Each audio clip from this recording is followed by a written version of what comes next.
Aleluia, cumprimento a todos com a paz do Senhor, amém?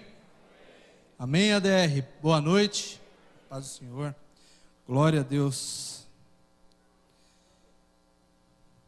Tem algo que me chamou a atenção nessa semana, compartilhei com o nosso pastor, e o pastor hoje me deu a oportunidade de compartilhar com os irmãos essa reflexão, que é sobre essa conversa de o coração queimar, ou a gente queimar por algo, né?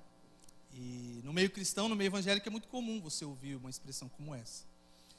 Mas, de fato, o que a gente ouve nos últimos dias é que existe muito desânimo. Muitas pessoas falam de um esfriamento da igreja em geral, né? Muitas pessoas falam que, estou desanimado, ninguém tem mais tempo para nada. E, de fato, depois da pandemia, a gente viu o impacto na sociedade e a igreja, como um recorte da sociedade, acaba sofrendo também algumas dessas consequências, né? E nós percebemos então que muitas pessoas, após a pandemia, têm as suas dificuldades também em lidar com a sua vida espiritual, né? Então a gente vê isso no dia a dia, nas conversas, os irmãos sabem do que eu estou falando. Então esse efeito pandêmico faz com que a gente reflita um pouco, mas muitas vezes faz com que as pessoas elas tenham um certo receio da vida em comunidade. E pensando nisso, eu creio de fato que Deus tem movido a igreja para um avivamento. Eu creio de fato que o Brasil está se preparando para um avivamento. E nós temos visto isso. Alguns lugares, em pontos no Brasil, estão acontecendo manifestações e movimentos onde o Espírito Santo de Deus está curando pessoas, está libertando pessoas, e coisas estão acontecendo. E na nossa igreja da mesma forma. Eu fico muito feliz quando eu vejo aqui nos últimos 2 domingos, pessoas que estão participando dos núcleos, vindo até a igreja. Então as pessoas estão indo na casa dos nossos membros, ouvindo compartilhar da palavra de Deus, e o resultado a gente vê no domingo aqui. E isso é muito satisfatório, e eu fico feliz, porque nós vemos então que existe um movimento espiritual nos céus, que está acontecendo ainda que você não perceba, mas está acontecendo alguma coisa. E é sobre isso que eu quero falar hoje, corações que queimam. E muitas vezes você vai ver então que um coração que queima, muitas vezes não é aquele que grita mais na igreja, não é aquele que dá o glória mais alto, mas é aquele que senta à mesa e compartilha o pão. Então nós temos o evangelho que escreveu Lucas, e é nele que eu quero meditar hoje. Nós temos então na Bíblia, a Bíblia Sagrada nos apresenta 3 livros que são como uma biografia de Jesus Cristo. Existem 3 autores que resolveram escrever a respeito da vida de Jesus Cristo e do seu ministério, que são de uma mesma visão, sob a mesma ótica. Então são os chamados de evangelhos sinóticos. Para você que não sabe, Mateus, Marcos e Lucas relatam a vida de Jesus, e eles trazem então a mesma história sobre pontos de vista diferentes. Aqui nós vamos excluir João, porque João ele não entra nesse rol de evangelhos sinóticos. Mas nós temos então Mateus escrevendo exclusivamente aos judeus. Se você for ler o evangelho de Mateus, ele escreve aos judeus apontando Jesus como rei dos judeus. Então Mateus o tempo inteiro você vê muita genealogia, muita coisa exclusiva da cultura judaica. E nós temos depois Marcos, que escreve então o seu evangelho com uma voga mais aos romanos. Falando aos romanos, então ele traz um pouco daquele império, daquilo que havia na época, para entendimento deles de quem era Jesus Cristo. E Lucas, nós temos então esse homem chamado Lucas, que escreve, ele escreve a Teófilo, um amigo, falando sobre Jesus. E essa carta é mais direcionada aos gregos, é mais direcionada aos gentios, pessoas como eu e você, que não fazíamos parte da linhagem de Abraão, que não vinham da linhagem judaica. Então Lucas, ele começa escrevendo essa história sobre esse Jesus, esse Cristo. E Lucas, ele era gentio, não era judeu. Lucas era um médico. Paulo vai falar depois que ele era um médico amado, né? Paulo diz que em Colossenses que estava com Lucas, um médico amado. E o pastor Paulo sempre fala que Lucas era um ótimo repórter investigativo, não é, pastor? Era um ótimo repórter investigativo, era o Cabrini da época, né? Aquele cara que vai lá, estuda tudo, conhece tudo e traz bem mastigadinho para a gente, então, quem era Jesus, quem é esse Messias. E aí, quando a gente vai ler Lucas, sobre a ótica, quando a gente vai ler o Evangelho de Jesus sobre a ótica de Lucas, é interessante, porque ele nos mostra essa relação de Jesus, o Messias, com o povo de Israel e agora com os gentios e com tudo que acontecia naquela época. E importante ressaltar que Lucas não foi uma das testemunhas oculares de Jesus. Então Lucas não é um dos discípulos, ele não é um daqueles que andaram com Jesus. Ele vem depois, da segunda geração da igreja primitiva. Então ele ouve, ele conhece toda a história, ele testemunha e agora está relatando quem é esse Jesus. Começa a escrever. E aí a gente vai ver que ele começa então, esse livro de Lucas, ele abre falando sobre João Batista, ele começa falando diversas coisas até chegar então o nascimento de um menino em Belém chamado Jesus. Um menino que depois vai ser criado em Nazaré, um menino que vai crescer e começa seu ministério aos 30 anos, fazendo maravilhas e sinais. Um homem como eu, como você, uma pessoa, um ser humano qualquer, que está na terra, está entre eles, mas que de um momento eles começam a perceber que havia algo de diferente naquele menino. Então Lucas começa a mostrar para os seus leitores que esse homem que se levanta, ele é tido como o Messias. O que é o Messias? O Messias é aquele a quem o povo de Israel tanto esperava. Para você que não sabe, o Antigo Testamento nos conta a história do povo de Israel, desde quando saem do Egito, passando por diversos momentos de cativeiro, de escravidão, um povo que está o tempo inteiro sob o domínio de alguém. Então eles estão sob o domínio do Egito, depois tem o cativeiro babilônico, depois o assírio, e vai mostrando essa história desse povo que é completamente inconstante. Um povo inconstante, não consegue permanecer firme na presença de Deus. E aí ele vai mostrar que nas profecias, como nós vemos nos profetas, dizia que existiria um tempo em que nasceria um menino, cresceria no nosso meio e seria o libertador de Israel. Só que os judeus não entenderam isso muito bem. Nós vamos refletir nisso aqui. Porque, de fato, as profecias falavam de Jesus, mas os judeus esperavam um menino que seria criado como um grande general de guerra, um grande político, alguém que seria dado em meios nobres e se assentaria no trono, e em algum momento levaria Israel então a dominar o mundo. Assim como Roma, assim como os outros impérios estavam dominando o mundo, eles acreditavam que em algum momento Israel iria dominar o mundo. Israel seria a maior nação, teria o maior poderio bélico da época. Então, de alguma forma, eles acreditavam que esse Messias traria essa realidade para Israel. E aí ele começa a dizer sobre esse homem que cresce, Jesus, começa a ensinar o seu evangelho, só que ele começa a dizer que o seu evangelho não é desse mundo. Ele começa a dizer que tudo aquilo que ele veio falar não é muito bem o que eles estavam esperando. Ele começa a mostrar que o reino dele não é aqui, é em outro lugar. E aí os judeus até então falam, tá bom, a gente está entendendo muito bem o que ele fala, mas vamos seguir, que a gente gosta do que ele fala.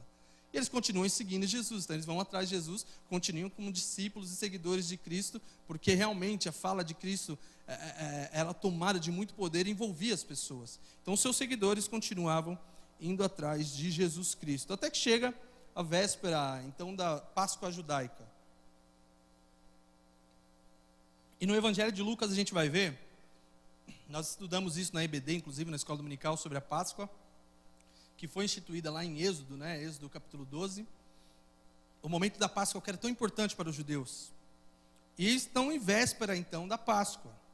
Muitos judeus, eles saem das suas localidades, das suas casas e vão até Jerusalém. Jerusalém ficava cheia de judeus, ficava cheio, o povo vindo de todo que é lugar por causa da festa. E tinha a festa dos pães asmos também, então dos pães asmos, e eles ficavam ali reunidos para comemorar a Páscoa, e estavam todos em Jerusalém. E é interessante porque quando os judeus tinham as suas festas, o Império Romano ficava esperto. O Império Romano sempre aumentava o seu efetivo, principalmente em torno do templo de Jerusalém, com medo de uma rebelião. Então o Império Romano o tempo inteiro estava observando o que os judeus estavam fazendo, o que estava acontecendo no meio deles, e falava, fica de olho, vamos aumentar o efetivo aqui, porque pode acontecer alguma coisa, vamos tentar conter. Ainda mais agora que está sendo dito que chegou um rei de Israel.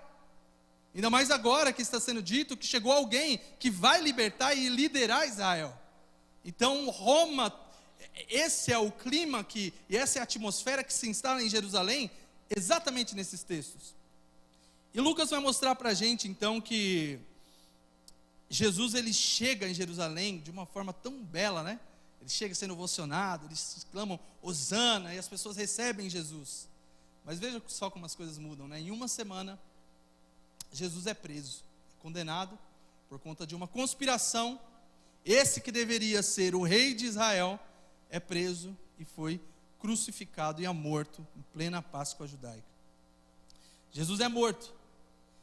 Então imagina vocês, na cabeça daqueles judeus, o que aconteceu com a esperança que a gente tinha? O homem que ia liderar, iria ser o nosso presidente, nosso governador, o imperador, iria levar Israel para o topo da terra, iria ser a maior nação no mundo, agora está morto. E aqui, para todos, se encerra a esperança. Para todos aqueles que não criam, para todos aqueles que não observaram as Escrituras, se encerra a esperança. E curioso, porque nós estamos no ano da esperança. Estamos falando sobre esperança aqui na DR há tanto tempo. Tudo aquilo então que esse povo tinha foi por água abaixo. Eles andaram com Jesus, esses discípulos viram Jesus curando. Ele não era uma mentira, não era uma farsa. Eles viram ele colocar as mãos dos doentes sendo curados. Eles viram ele ressuscitar mortos. Eles viram ele andar sobre as águas. Eles viram Jesus fazer sinais e maravilhas que o Antigo Testamento diria que o Messias faria. Tudo conspirava para que ele fosse o Messias. Mas agora, ele está morto. Jesus morre. Então, a partir do capítulo 22, nós vamos ver esse processo de conspiração, de condenação e de crucificação e morte de Jesus Cristo. Lucas, a partir do capítulo 22, começa então a escrever e relatar como se deu tudo isso. E o que acontece é que, já que ele está morto agora, essas pessoas que estavam indo até Jerusalém, estavam ouvindo sobre esse Cristo, começam a retornar para sua casa. Alguns desses discípulos, algumas dessas pessoas começam a retornar cada um aos seus afazeres. A esperança morreu, não tem mais o que fazer aqui, a gente não tem mais o que fazer nesse lugar. Então a gente começa a tomar o rumo cada um para a sua casa. E a gente fala muito sobre os 12 discípulos, né? Mas a Bíblia vai dizer que eram cerca de 70, esses mais próximos de Jesus, né? Então nós vamos ver que alguns deles vão tomando o seu rumo e vão saindo ali de Jerusalém, até chegar então em Lucas 24, que eu quero ler com vocês. Lucas 24, vamos ler do 13 até o 24. Lucas 24, 13 até o 24. Diz assim: naquele mesmo dia, só um parênteses aqui, no dia em que eles perderam a esperança, a Bíblia diz, Lucas, no começo do capítulo 24, que algumas mulheres, indo ao túmulo de Jesus, não o encontraram morto. Apesar da esperança ter morrido e do homem, o Cristo ter morrido, eles foram até o túmulo insistentemente, mas não o encontraram, ele estava vivo. E aqui nós vemos o primeiro relato então, onde Jesus se aparece no seu novo corpo agora para as pessoas, para os seres humanos. Então nós vemos então que no mesmo dia em que as mulheres foram ao túmulo, o que acontece do outro lado da cidade? Naquele mesmo dia, 2 deles estavam indo para o povoado chamado Emaús, a 11 quilômetros de Jerusalém. No caminho, conversavam a respeito de tudo o que havia acontecido. Enquanto conversavam e discutiam, o próprio Jesus se aproximou e começou a caminhar com eles. Mas os olhos deles foram impedidos de reconhecê-lo. Ele lhes perguntou: sobre o que vocês estão discutindo enquanto caminham? Eles pararam com os rostos entristecidos. Um deles, chamado Cleopas, perguntou-lhe: você é o único visitante em Jerusalém que não sabe das coisas que aconteceram nestes dias? Que coisas? Perguntou ele. O que aconteceu com Jesus de Nazaré? Responderam eles. Ele era um profeta, poderoso em palavras e em obras diante de Deus e de todo o povo. Os chefes dos sacerdotes e as nossas autoridades o entregaram para ser condenado à morte e o crucificaram. E nós esperávamos que era ele que ia trazer a redenção de Israel. E hoje é o 3º dia desde que tudo isso aconteceu. Algumas das mulheres entre nós nos deram um susto hoje. Foram de manhã bem cedo ao sepulcro e não acharam o corpo dele. Voltaram e nos contaram ter tido uma visão de anjos que disseram que ele está vivo. Alguns dos nossos companheiros foram ao sepulcro e encontraram tudo exatamente como as mulheres tinham dito, mas não ouviram. Só até aí. Importante lembrar que nessa sociedade, à época, o testemunho de uma mulher ainda não tinha tanta validade. Era uma sociedade completamente machista, então não se levava em consideração o testemunho de uma mulher. Então muitos deles falavam, essas mulheres estão loucas, elas estão emocionadas, elas foram no túmulo errado, alguns diziam que elas foram no túmulo errado. E aí mandaram, Pedro foi lá, os homens foram lá para ver se aquilo realmente estava acontecendo. Mas veja, eles não estão contando isso para uma pessoa como eu e como você. Eles estão contando isso para o próprio Jesus. Eles estão contando isso para o próprio Cristo. Esses homens, a palavra vai dizer que eles estavam com os olhos tampados. Eles estão cegos pelo que as circunstâncias poderiam nos provar. Esses homens não conseguiam enxergar uma palma na frente deles pelos olhos espirituais. E sabe, refletindo nesse texto, hoje em dia, eu vejo que ainda existem muitas pessoas com a síndrome de Emaús. A gente é muito limitado para enxergar aquilo só que está na nossa possibilidade. Então nós temos o costume de acreditar e crer que Deus pode fazer algo, mas se eu realmente tiver condições de fazer algo também. Nós paramos e deixamos de crer na sobrenaturalidade de Deus, na divindade de Deus, no seu poder. Porque, de fato, se eu não tenho mais condições, eu acredito que ali para mim acabou. Então nós vemos pessoas com o casamento condenado, pessoas com problemas financeiros, pessoas que diversamente se entregam à tristeza, à depressão, porque não conseguem enxergar o que Deus é capaz de fazer. Existe a síndrome de Emaús, porque uma pessoa ela pode vir para a igreja 30 anos, 40, 50 anos, e ainda assim não o conhecer. Uma pessoa pode vir à igreja, participar da reunião, tocar, cantar, servir o seu ministério, e ainda assim não reconhecer Jesus na sua vida. Então esses discípulos, eles estavam dados à circunstância em que as coisas aconteceram, entregues à tristeza e dizendo, já era, já acabou. Só que eles esqueceram de uma coisa, tudo estava escrito como deveria acontecer. Então quando eles viram para Jesus, digo, você não está sabendo o que está passando por aqui? Jesus depois vai lhes dar uma resposta maravilhosa.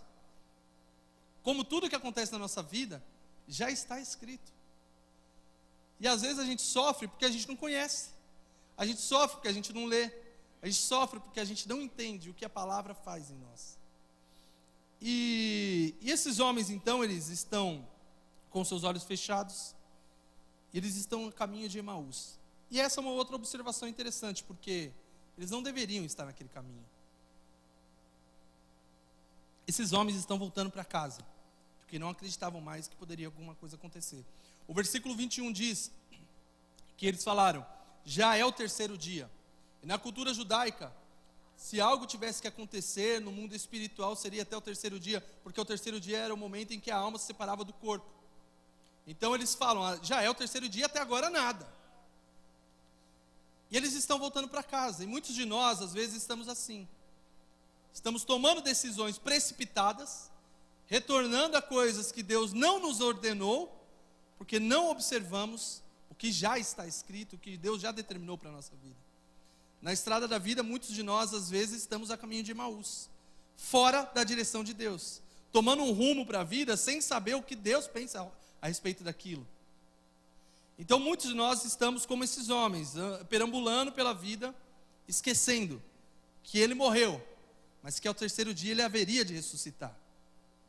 Esses homens não estavam observando e considerando a completude das Escrituras. Não é tempo de voltar para Emaús, sabe? E eu creio que Deus está falando com algumas pessoas aqui. Permaneça onde Deus te plantou. Não é tempo de voltar para Emaús. Não tome uma decisão sem que Deus tenha te dado palavra final.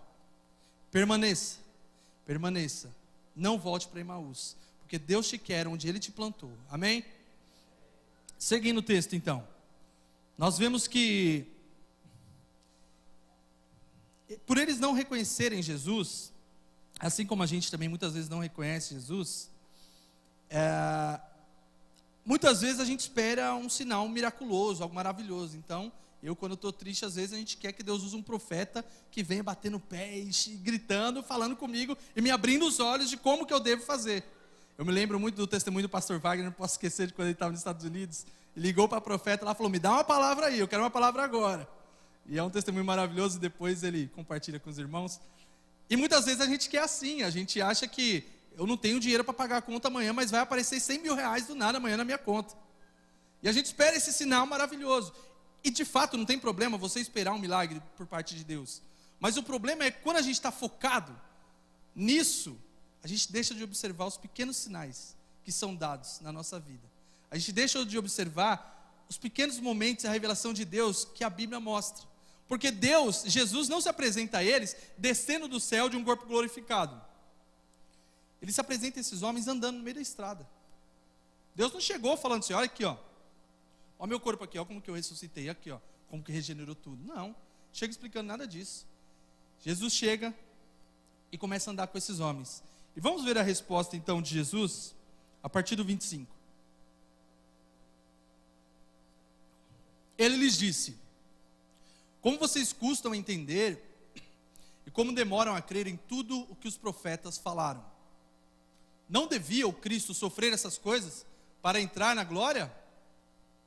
E começando por Moisés e todos os profetas, explicou-lhes o que constava a respeito dele em todas as Escrituras. Só até aí. Olha só que coisa maravilhosa. E aqui eu quero fazer uma breve explanação com vocês. Jesus Cristo, muitas vezes, não vai se revelar a você da forma como você espera. Mas não tenha dúvida que por meio da palavra você encontra Ele. Jesus começa a expor as Escrituras para esses homens. Jesus não começa profetizando e gritando algo para eles, mas Jesus começa a ler e explicar para eles, desde Moisés, tudo o que o texto dizia a respeito dele próprio. Jesus começa a explicar para ele, mas não era tudo isso que tinha que acontecer mesmo? E quantas vezes a gente não está assim, sofrendo, chorando, e a gente esquece que a Bíblia fala que tudo coopera para o bem daqueles que amam a Deus, que nós teríamos dificuldade nesse mundo, mas que Ele estaria conosco todos os dias. Então é lendo a palavra, e é sendo inseridos na palavra, e observando a Escritura, que nós podemos conhecer o Deus revelado. É lendo a Bíblia no seu devocional e no seu quarto, é lendo que você vai descobrir qual é o propósito e o plano de Deus para a sua vida e para a sua igreja. Ele começa simplesmente a mostrar nas Escrituras aquilo que se dizia a respeito dele. E Deus escolheu, irmãos, entre nós, se revelar de uma forma. E é a sua palavra. É a Bíblia que nós temos hoje. Se Deus escolheu se mostrar à humanidade, está aqui a Bíblia de Deus, que relata tudo aquilo que o próprio Deus encarnado viveu e que está entre nós ainda através do seu Espírito. Então, se tem uma forma que você pode ter certeza de buscar uma resposta para o seu problema, é lendo a Bíblia. Se você, por acaso, tem problema no seu casamento, você pode ler um livro de autoajuda e descobrir algo sobre o casamento, mas você vai encontrar a resposta na Bíblia.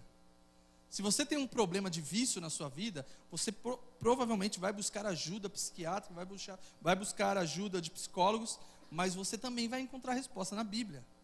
Se você se sente desanimado e não sente mais seu coração queimando, é na Bíblia que ele vai queimar. É lendo as Escrituras que nós vemos então que Jesus começa a ministrar a vida desses homens. Martinho Lutero, o grande reformador que nós temos da igreja, ele escreveu 5 solas, 5 princípios para guiar a igreja e toda a vida cristã, para quem lembra da reforma protestante. E um deles era sola escritura, só as Escrituras. Porque se não está na Escritura, não adianta querer conjecturar que algo vai acontecer, porque está na Escritura. Então Martinho Lutero, quando escreveu a sola escritura, dizia: princípio segundo a qual a Bíblia tem absoluta primazia, segundo ela, a única regra de fé e prática que todo cristão deve seguir.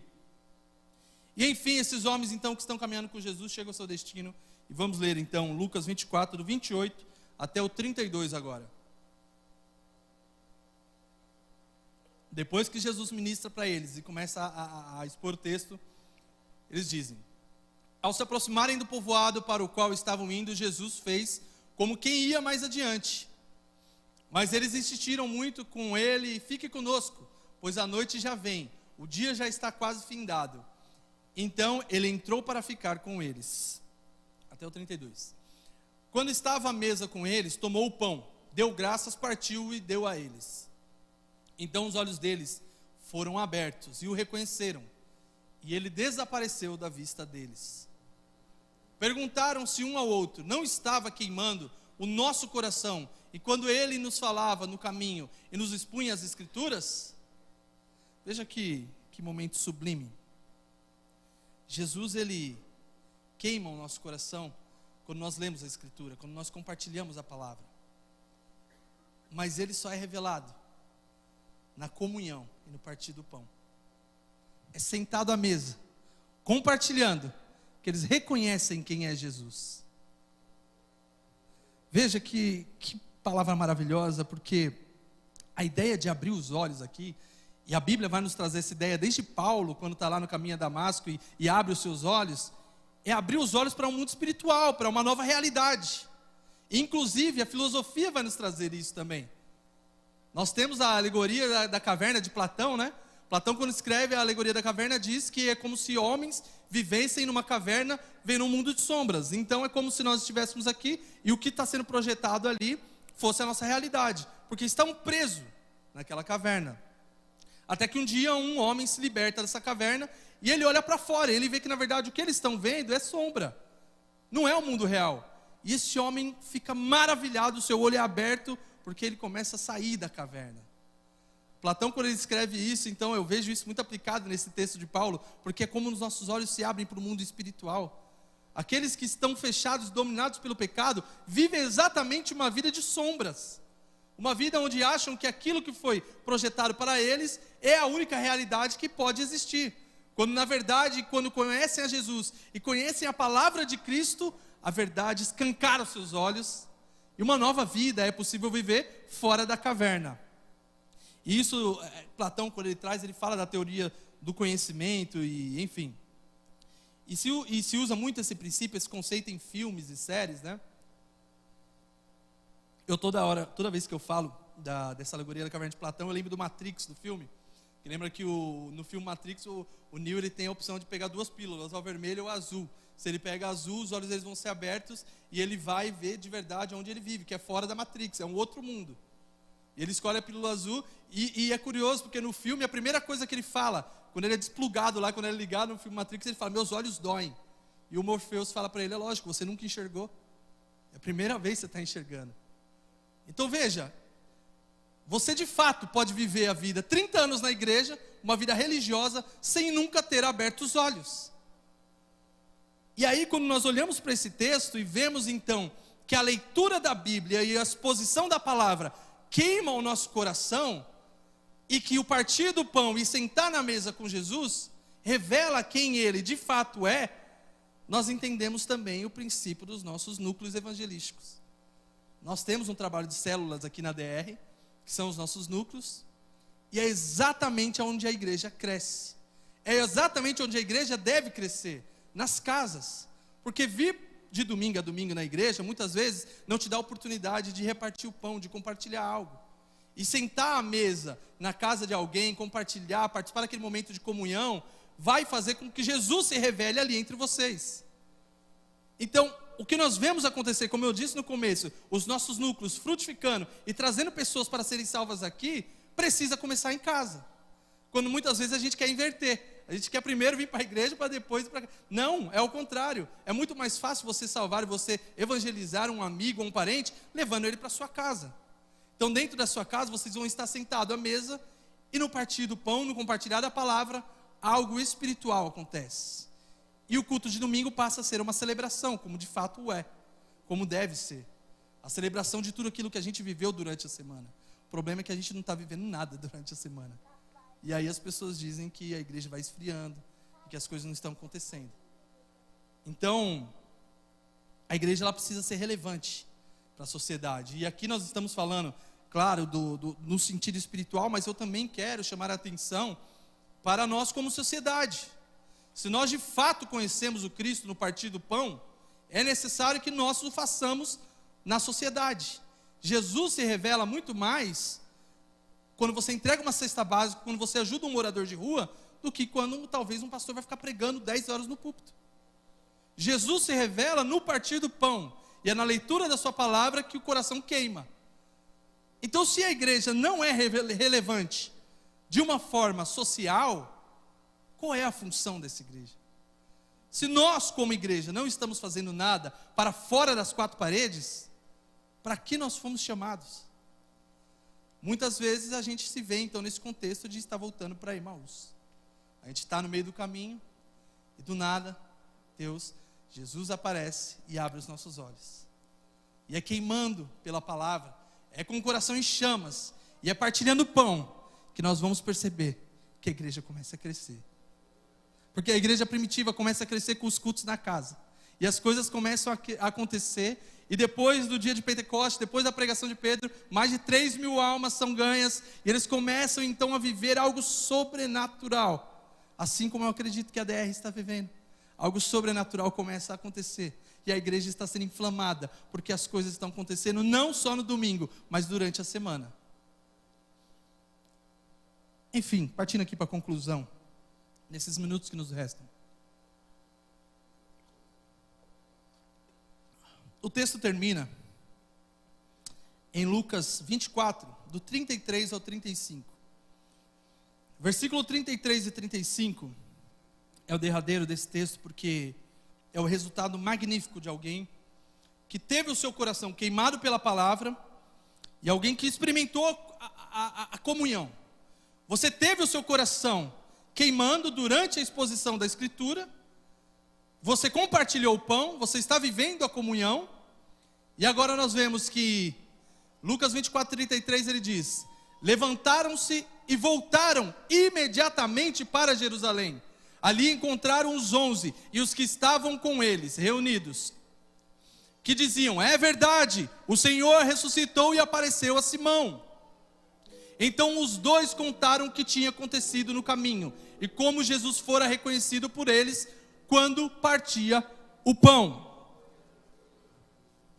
O resultado de alguém que está com o coração em chamas, e partilhando o pão, participando da comunhão, é compartilhar as boas novas, é espalhar essa notícia. Se existe um poder que Deus nos deixou através do Espírito Santo, era para que nós fôssemos testemunhas de Cristo. Se existe poder que você recebe na igreja, é para que na segunda-feira, aquele seu amigo no trabalho receba um pouco mais dessa chama que você recebeu aqui. Eles voltam para Jerusalém, eles saem da rota de fuga que eles estão para Emaús, e reconhecem que Jesus está vivo. Jesus Cristo está vivo.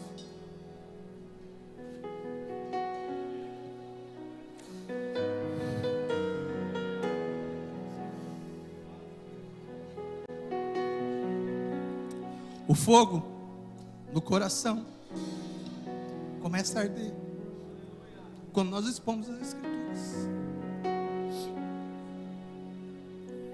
Levítico diz que mantenha-se aceso a chama. Hebreus 12 vai dizer que nosso Deus é fogo consumidor. É nesse fogo então que nós experimentamos aquilo que Deus tem para a nossa igreja. Fique de pé se você puder, em nome de Jesus.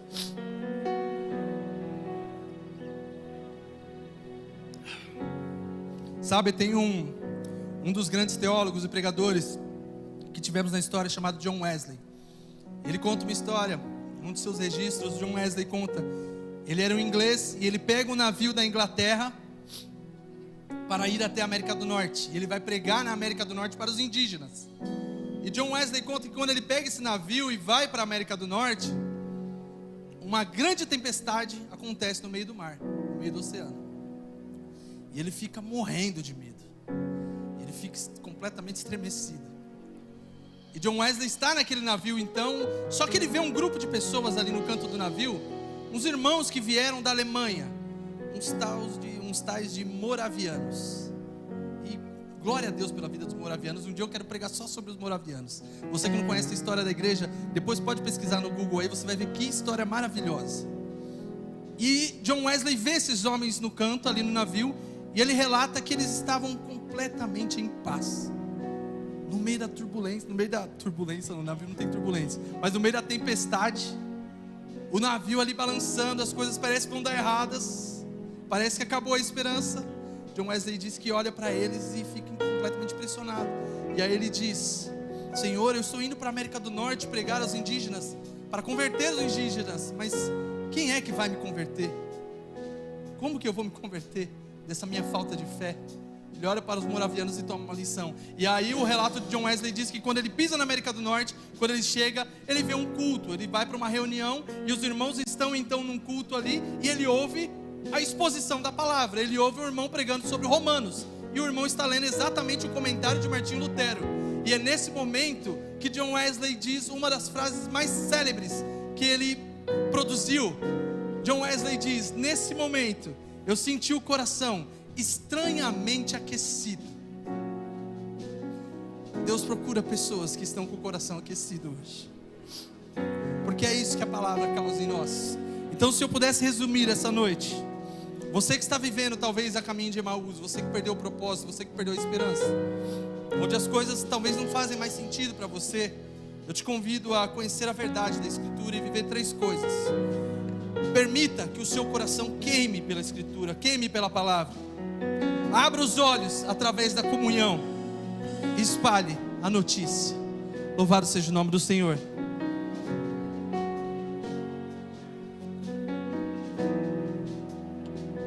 Eu agradeço a oportunidade, em nome de Jesus.